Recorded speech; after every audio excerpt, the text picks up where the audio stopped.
Hello there everyone, welcome back to the Wayback Tech, and in today's video I dig out the K6-2 system I built over 10 years ago just so I can play a Dead Actors video game. And the icons on the back of the game is exactly what I upgraded it to, so let's get started.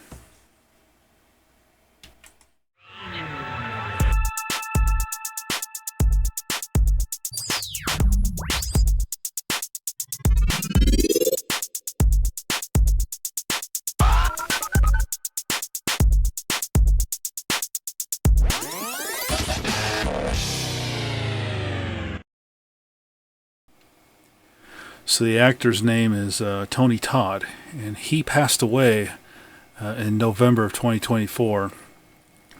He was in a lot of movies and TV shows. His big claim to fame was Candyman. That was the big one right there. I know him more from The Crow, one of my all-time favorite movies. But he was in a lot of stuff back then. And a lot of TV shows too. I also know him. He was in Xena. I've seen him in Xena, Hercules.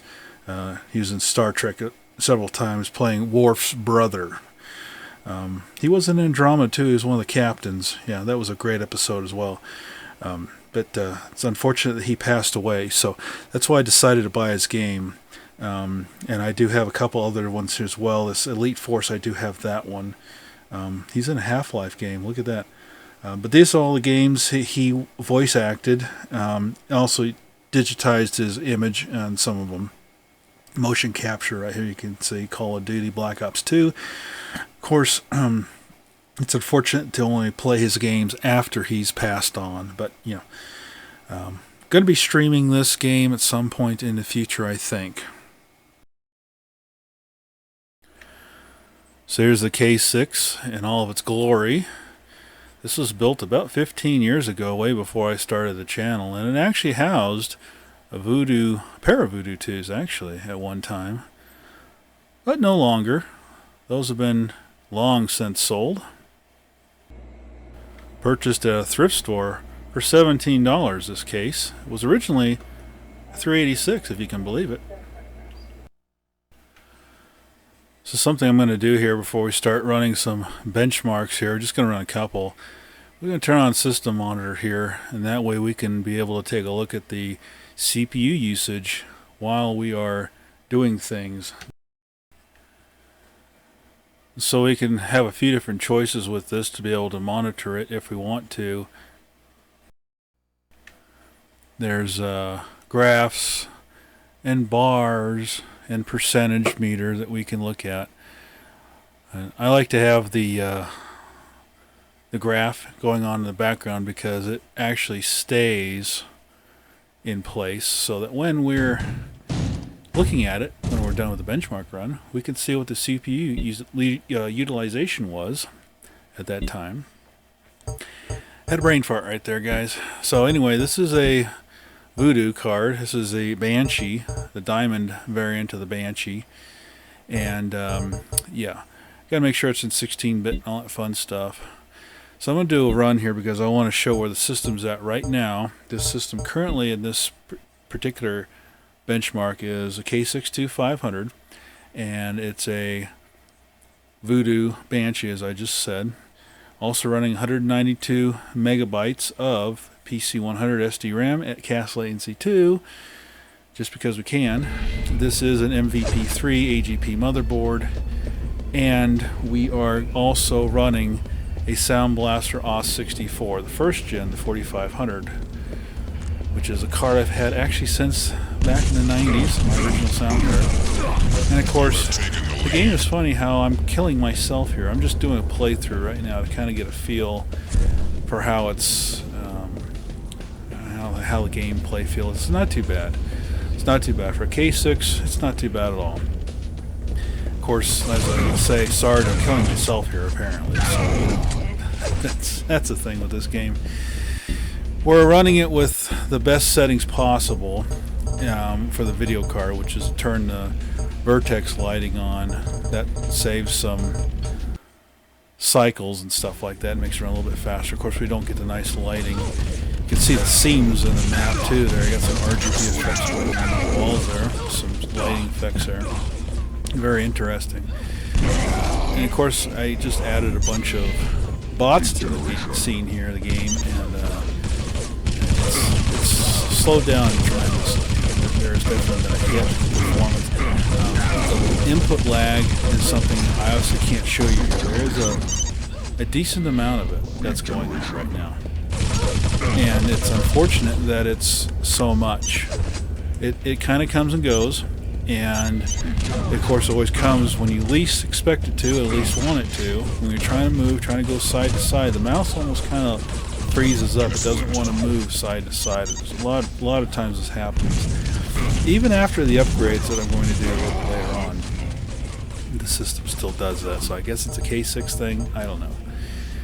Well, I'm going to exit the game here, and you can see that the processor is being pegged at 100%. So we're definitely not video card bound as far as I believe anyway. So now I'm going to run the benchmark here and just run a demo one here. Keep it simple, you know, nothing too crazy. I do kind of edit this a little bit here just because I don't want to sit here and take all day, take all of our guys' time up. You can see, get an idea. This is, of course, with sound on, so that's how we're going to play the game. A lot of people will want to get the maximum score and run it without sound. That's not realistic. You're going to play the game with sound. So this is with the A64, doing all the sound, chunking all that sound there. And as you can see, we did about 32. We could call it 33 if we really felt like it. So there's our place to start at, I guess. You can see again, they still utilized a lot of processor and 100% pegged it right to the wall there. So let's try Unreal Tournament here and see how this game does. Again with the glide running, because it's a Banshee, of course. Why not, right? The new Earth government legalized no-holds-barred fighting. The Andrew Mining Corporation worked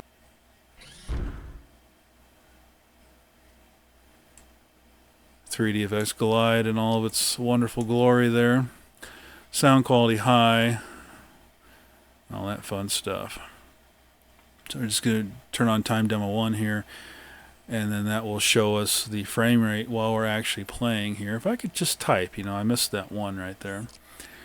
So we'll just pick a map here and we'll just start doing some play here, and you can see on the side here the frame rate as we're playing. Again with the A64 ISA card, which, you know, is not known for necessarily being the friendliest to CPU utilization, but we're not doing too bad here. Of course, this is also very different on all the different maps too. You see we're averaging about 42, 43 right now. So there's some places we're getting into the 50s and dropping into the 30s. We don't have as much input lag with Unreal Tournament as we do with Quake 3, which is nice. Although we do have it on slower processors. That can be an input lag hog as well. So, you know, frame rate lag is one thing, but when your input's lagging as well, those two things are just not good, and that's always a sign that the processor is just overwhelmed. The processors, the lagging is, it can't keep up with the inputs. It's too busy trying to coordinate all the characters and where you're shooting at and everything else that's going on the screen here. And you can see we're not pushing the resolution too much on this. We're keeping it fairly low for the video card here. This is only a 16 meg card.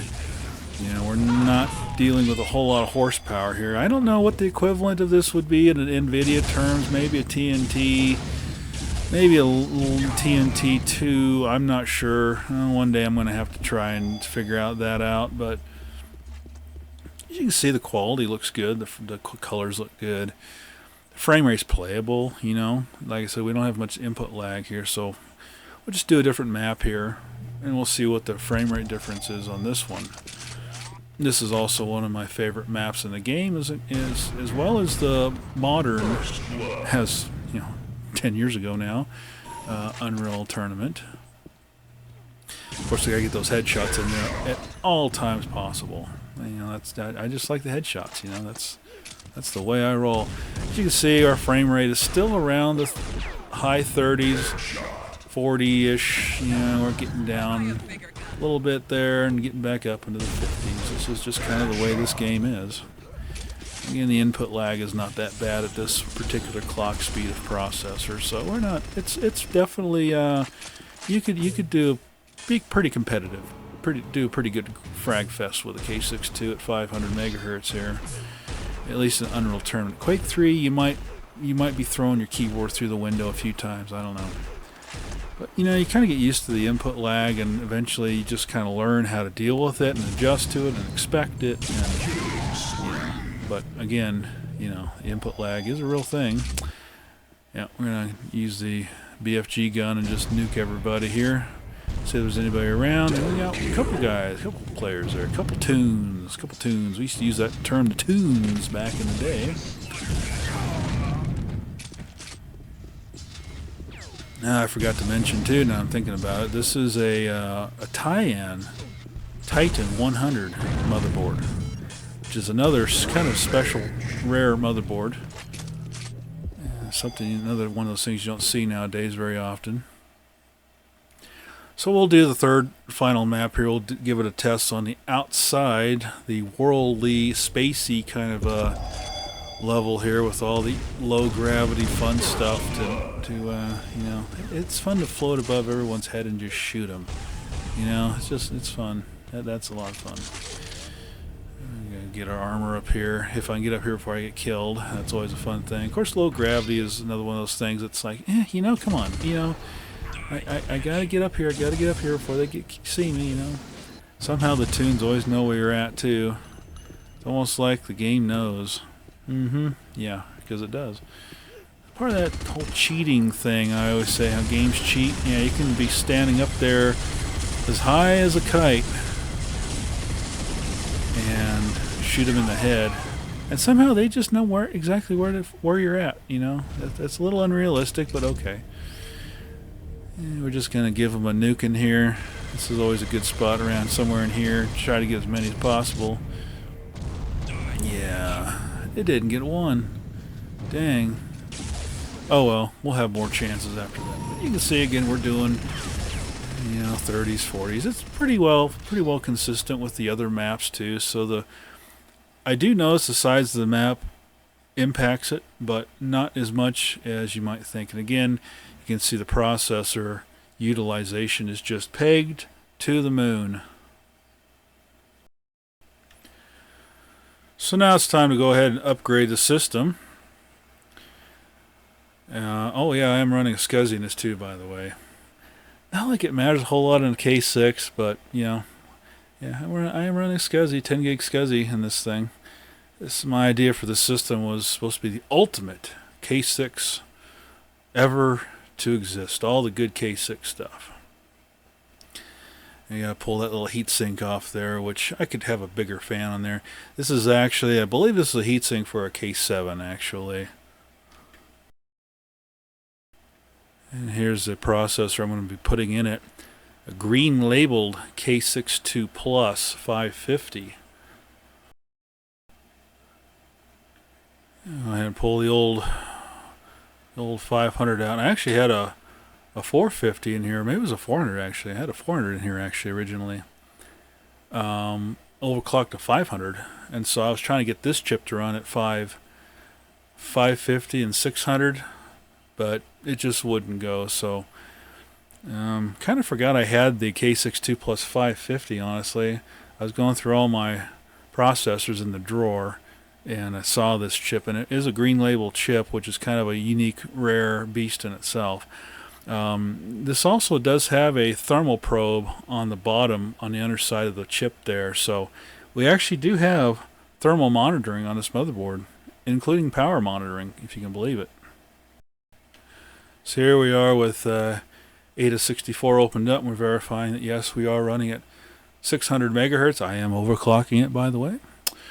And 128 kibbles and bits of level 2 cache along with the level 3 kibbles and bits on the motherboard. So it's good it is recognizing that. I did have to do a BIOS update on this motherboard to do that. The J. whatever BIOS update revision was, which I thought I had originally, and then when the chip didn't work, I was like, So I found out I had the latest BIOS, just not the one with the K6-2 3 stuff added to it. So you always got to look for those modded BIOSes for these K6s. It's been so long since I've done one of these K6s, guys. I completely forgot about all that stuff.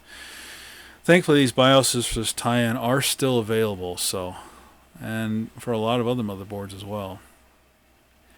So as you can see here, we did another run. We're up to 40 frames per second, nice and evenly. And, you know, that's not a huge improvement. We went up, what, 7, 8-ish almost frames per second there. But, you know, it's not exactly a rocket ship. I did run this benchmark again, and I did get 40.1 and then again 40.8. You know.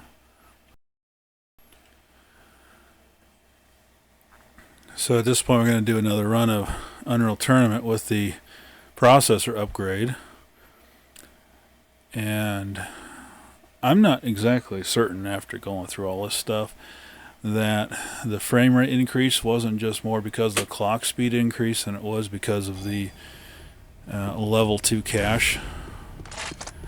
This is something that I'm going to eventually experiment, do some benchmarking and find out the answer to that question. But the idea here is to just kind of optimize this system. As I said, the goal of this system is to be the ultimate K6 system. Ish. And also, I kind of like to have a dedicated system with a Voodoo card in it. I do have a pair of Voodoo 2s at work, but I'm probably going to rebuild the Tualatin system for those. They're a little special. And after running all this stuff too on this computer and coming to the realization that I like the Voodoo card, the Banshee, and I kind of want to have another one because I don't want to take it out of the system. I want another one so that I can do some benchmark comparisons with, but then I got on eBay and was looking at the prices today in 2025, and I said, OMG, M! Exclamation point F! Exclamation point. It's like, yeah, the nice thing about the Banshees is that, you know, they usually still work as opposed to a lot of the Voodoo 3s that have sadly met their demise, but kind of the same card, just not as fast. But you can see we're still pegging at 100% CPU utilization there. So the other secret weapon I wanted to do to this system was to put the Diamond Monster MX200 sound card in here, which I got many years ago from a vintage computer mega haul, which I have videos on this channel of. And I'm trying to figure out what drivers I have to install for it, because there's lots of choices here. And eventually I figured this out. The other idea being that I want to put a sound card on this system that frees up CPU cycles. Is the Auril chipset. The selling point of this Monster sound card is the hardware acceleration on the sound card, freeing up CPU resources. So, you know, all this fancy stuff there. It tells you about the card there real quickly. Installs pretty nice. And we're going to disable the AUS64 that's on here now. And then we're going to switch the inputs over to the Monster Sound, which is a really nice card. Again, after having ran this through this system, it may not be staying, guys. I kind of think it needs to be in a better system too. But we're just trying to see how much we can push out of this K6 platform, just for the heck of it. Originally, when I started all this, the system still had I think it was a GeForce 2 MX200 that I'd thrown in there. And then, of course, the AUS64. That's been sitting for so long that I had to install a bunch of stuff on it. Actually, a bunch of these games I didn't even have on here. But as you can see, it's running through, finding our Sound Blaster emulation, which is very important for future testing. And here we go again. And I don't know why I did this, because I never had this come up again. Things are fun. But anyway, we're giving it a test here. And I don't think I'm hearing anything at this point. There was something wrong with this. I had to run the drivers again, and I also had to disable the driver that it put in the AutoExec bat file. Yeah, it was giving an error. I don't know why it said it couldn't find that file. These are the things with this stuff that I just never understand. So we're doing it again here.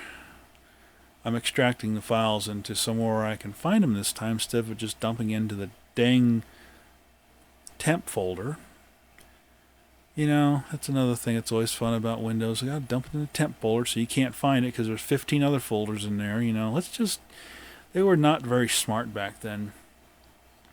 So I got a couple different setups. This is the setup I ran the first time in this folder, the 9X folder, and their files, the A3D files, are there. So let's just give this one a double clicking. And this time we're not going to install. Well, maybe I do. Yeah, no, I didn't. It's like, wait a minute, I'm tricking myself here. No, I did. I can't even remember. See, fooled myself. We just reinstall all of it again. But this time, it does work. And we got to give it a reboot again, just because that's the way life is in Microsoft world. Even in Linux world and Mac world, we got to reboot all the time. And let's see if this is working now. Beautiful A3D demos are working now.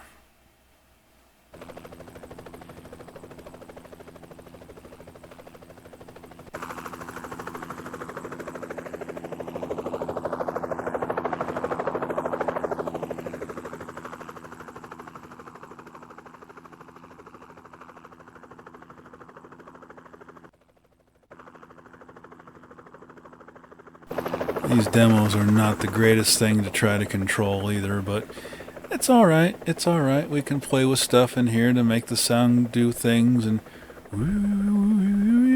all those weird things it does.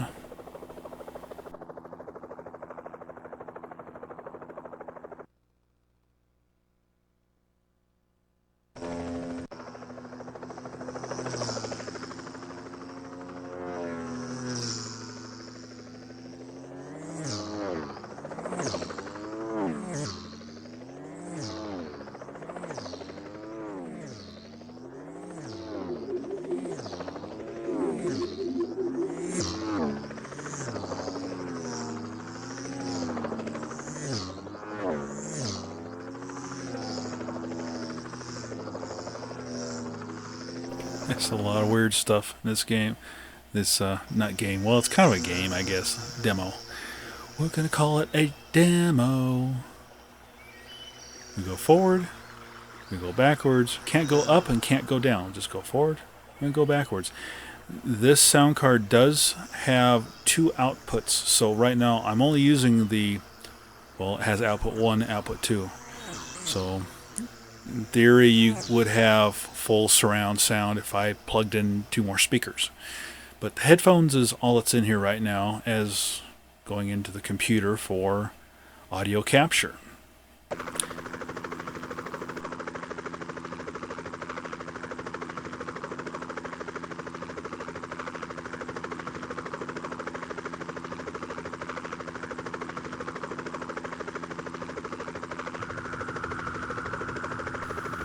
Of course, we got the Star Trek laser beam sound here. Or actually, phasers, yeah. 1968, 69, original TOS Star Trek. That's the sound of the phasers.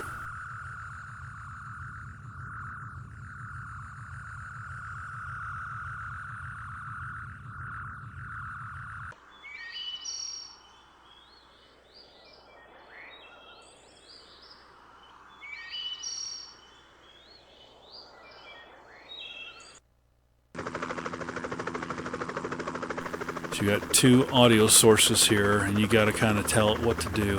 And I was taking some time to figure this out. I swear someone just went zzz the whole time.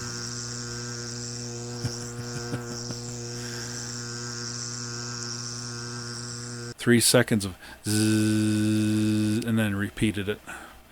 So we'll give Unreal Tournament another test here. Let you listen to the deliciousness of the A3D.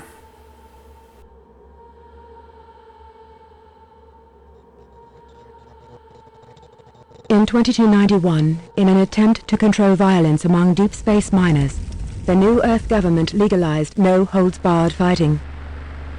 The Andrew Mining Corporation, working with the NEG,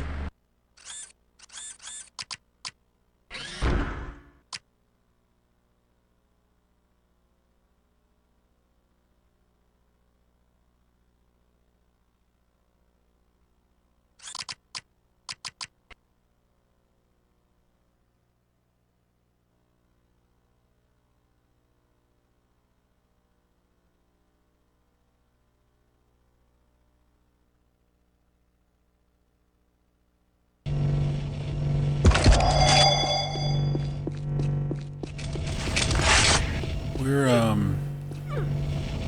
little more consistent to 60 FPS right now, as you can see. We're still dipping a little bit, but it's not hit the 30s yet. Sweet! For some reason, oh, there we go. I just like it. Fooled me, fooled you, fooled me, made me a liar out of me. Dirtbag.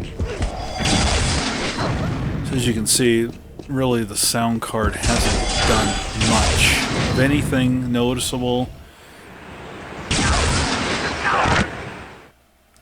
Sounds good though.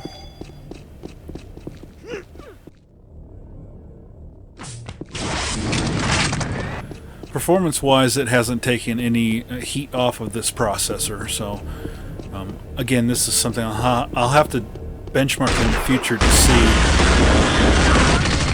what the sound performance difference is with sound on and off.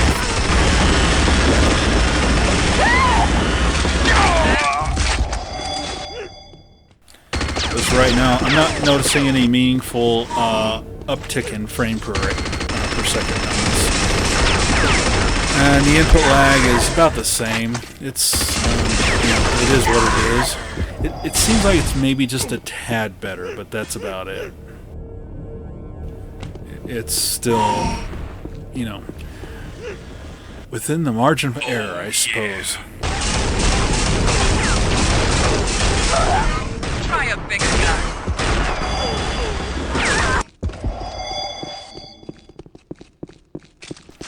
Jump to another map here, and you can see again we're still doing 40s, 50s, occasionally dipping into the 30s.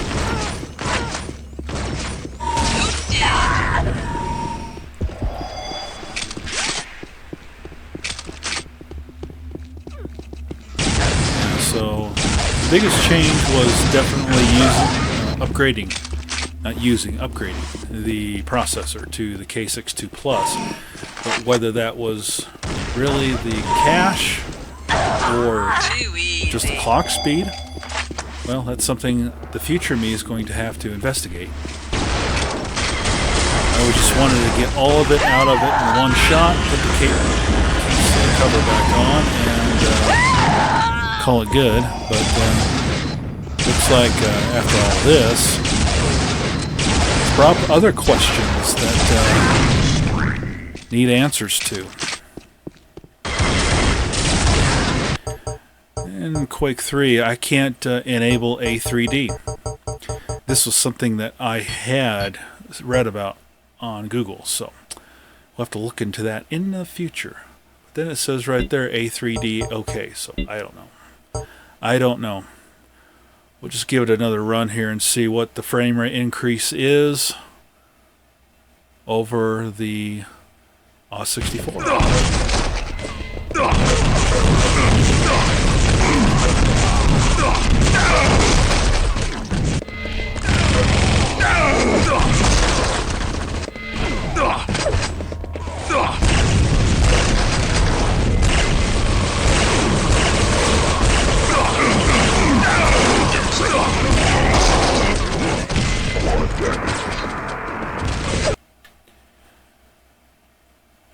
you can see, our frame rate didn't go up at all. 0.3 frames per second. It didn't go up at all. Changing the sound card did absolutely nothing to alleviating the utilization of the processor. It didn't make a change at all. And you can see right here, we were still way into 100% on that processor.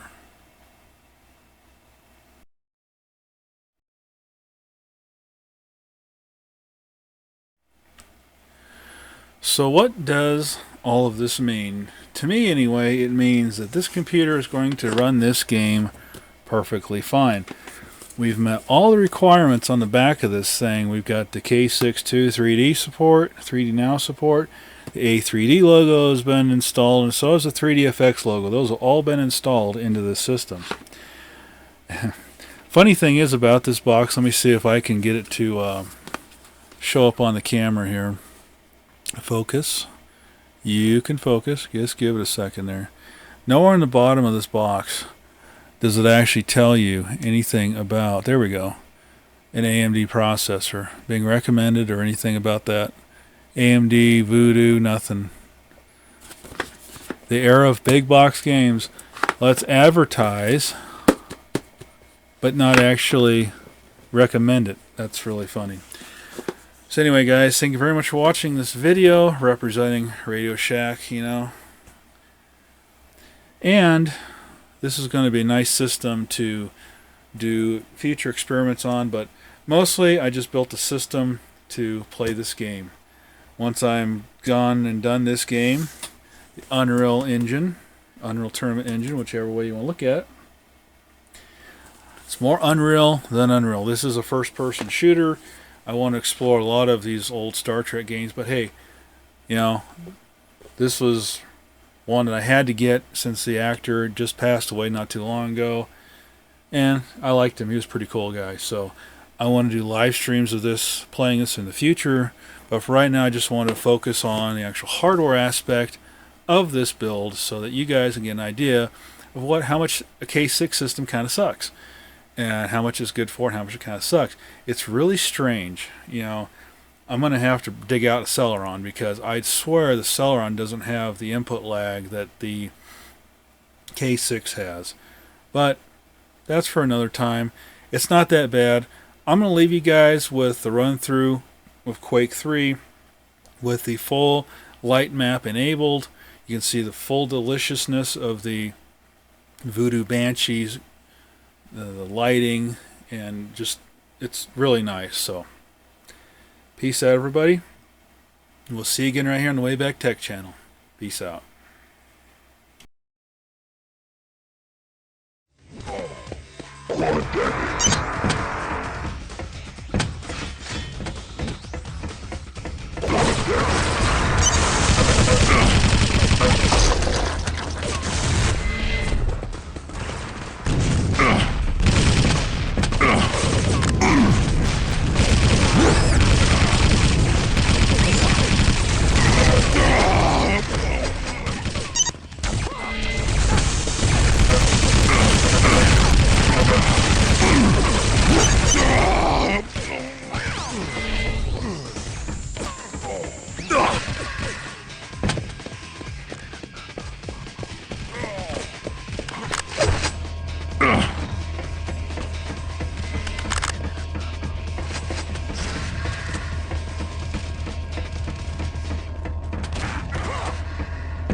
Ugh.